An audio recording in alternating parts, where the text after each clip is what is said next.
А этот рецепт, он от сильного кашля, который подходит абсолютно всем, детям и взрослым. Нужно пить утром и вечером.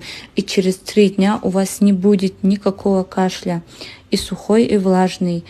Мы должны 1 чайную ложку соды погасить кипятком, затем добавить 1 чайную ложку перекись водорода и 1 чайную ложку меда.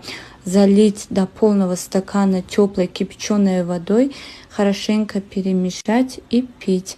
Не болейте, будьте здоровы, ставьте лайк.